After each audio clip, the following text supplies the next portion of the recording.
रामायण बालकांड प्रथम सोपान भाग 13। सठ सेवक की प्रीति रुचि रखी है राम कृपालु। उपल किए जल जान जही सचिव सुमति कपि भालु। तथापि कृपालु श्री रामचंद्र जी मुझ दुष्ट सेवक की प्रीति और रुचि को अवश्य रखेंगे, जिन्होंने पत्थरों को जहाज और बंदर भालुओं को बुद्धिमान मंत्री बना लिया। हो कहावत सबू कहत राम सहत उपहास। साहिब सीतानाथ सो सेवक तुलसीदास। अर्थात सब लोग मुझे श्री राम जी का सेवक कहते हैं और मैं भी बिना लज्जा संकोच के कहलाता हूँ। कहने वालों का विरोध नहीं करता। कृपालु श्री राम जी इस निंदा को सहते हैं कि श्री सीतानाथ जी जैसे स्वामी का तुलसीदास सा सेवक है। अति बड़ी मोरी ठिठाई खोरी सुनी अघ नर कहु नाक सकोरी। समुझई सहम मोहि अप डर अपने सो सुधि राम कीन नहीं सपने। यह मेरी बहुत बड़ी ठिठाई और दोष है। मेरे पाप को सुनकर नरक ने भी नाक सिकोड़ ली है, अर्थात नरक में भी मेरे लिए ठौर ठिकाना नहीं है। यह समझकर मुझे अपने ही कल्पित डर से डर हो रहा है, किंतु भगवान श्री रामचंद्र जी ने तो स्वप्न में भी इस पर मेरी इस ठिठाई और दोष पर ध्यान नहीं दिया। सुनी अवलोके सुचित चकचाही भगति मोरि मति स्वामी सराही। कहत नसाई होए ही नीकी रीझत राम जान जन जी की। अर्थात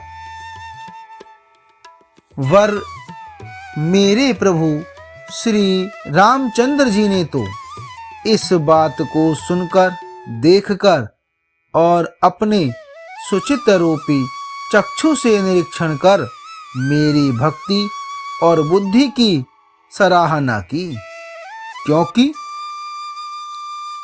कहने में चाहे बिगड़ जाए, अर्थात मैं चाहे अपने को भगवान का सेवक कहता कहलाता रहूं, परंतु हृदय में अच्छापन होना चाहिए। हृदय में तो अपने को उनका सेवक बनने योग्य नहीं मानकर पापी और दीन ही मानता हूं। यह अच्छापन है। श्री रामचंद्र जी भी दास के हृदय की अच्छी स्थिति जानकर ही रीझ जाते हैं। रहती ने प्रभु चित चूक किए की करत सुरतिशय बारहिए की। जेहि अग बधे व्याध जिमि वाली फिर सुकंठ सोही की नहीं कुचाली। प्रभु के चित्त में अपने भक्तों की हुई भूल चूक याद नहीं रहती। वे उसे भूल जाते हैं और उनके हृदय की अच्छाई को 100 बार याद करते रहते हैं। जिस पाप के कारण उन्होंने बाली को व्याध की तरह मारा था, वैसी ही कुचाल फिर सुग्रीव ने चली। सोई करतूत भीमीसन केरी सपने हूँ सोना राम ही हेरी। तय भरत ही भेटत सन्माने राजसभा रघुवीर बखाने। वही करनी विभीषण की थी, परंतु श्री रामचंद्र जी ने स्वप्न में भी उसका मन में विचार नहीं किया। उल्टे भरत जी से मिलने के समय श्री रघुनाथ जी ने उनका सम्मान किया और राजसभा में भी उनके गुणों का बखान किया। प्रभु तरु तर कपिडार पर ते किए आपु समान, तुलसी कहूँ न राम से साहिब सील निधान।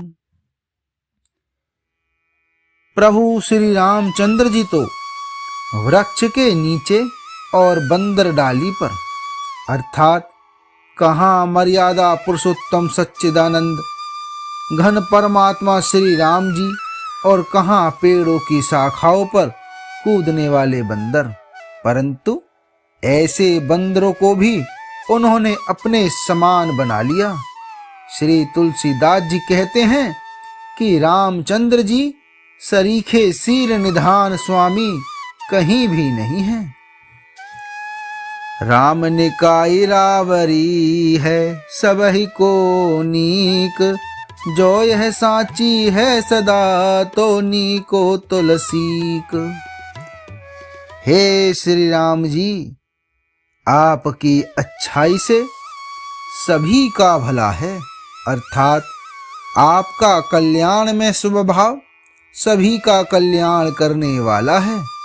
यदि यह बात सच है तो तुलसीदास जी का भी सदा कल्याण ही होगा। एहि विधि निज गुण दोष कही सबहि बुहुरि सिरुनाई, बरनऊ रघुवर विशद जसु सुनि कलि कलुष नसाई। इस प्रकार अपने गुण दोषों को कहकर और सबको फिर सिर नवाकर मैं श्री रघुनाथ जी का निर्मल यश वर्णन करता हूँ, जिसके सुनने से कलयुग के पाप नष्ट हो जाते हैं।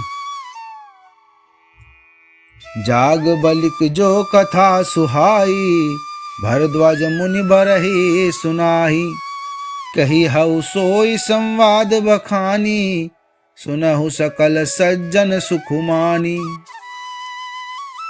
मुनि याज्ञवल्क्य जी ने जो सुहावनी कथा मुनि श्रेष्ठ भारद्वाज जी को सुनाई थी, उसी संवाद को मैं बखान कर कहूँगा। जो सज्जन सुख का अनुभव करते हुए उसे सुने। शंभु की ने यह चरित सुहावा, बहुरी कृपा करे उमहि सुनावा, सोए शिव का कबु संडहि दीना, राम भगत अधिकारी चीना। भगवान शिव जी ने पहले इस सुहावने चरित्र को रचा, फिर कृपा करके माँ पार्वती जी को सुनाया।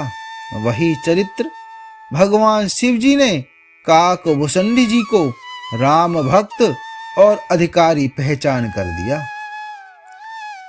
ते सन जाग बलिक पुनि पावा, तिन्ह पुनि भरद्वाज प्रति गावा, ते श्रोता बक्ता समशीला, सब दरसी जानहि हरि लीला।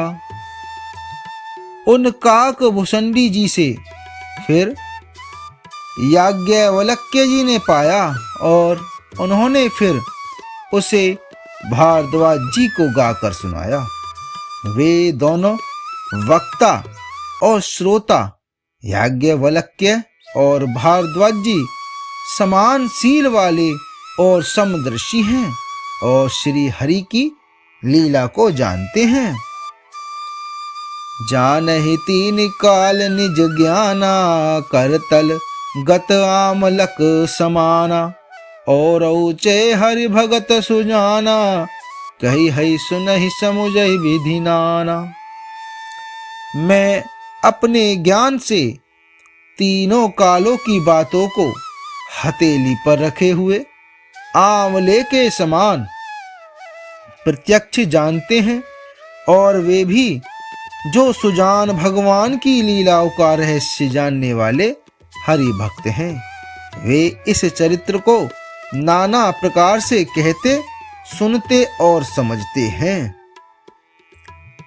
मैं पुनि निज गुर सन सुनी, कथा सो सुकर खेत, समुझ नहीं तसी बालपन, तब अति रहे अचेत। फिर वही कथा मैंने वाराहा क्षेत्र में अपने गुरुजी से सुनी, परंतु उस समय में लड़कपन के कारण बहुत बेसमझ था, इससे उसको उस प्रकार अच्छी तरह समझा नहीं। आगे का भाग 14 में। जय श्री राम।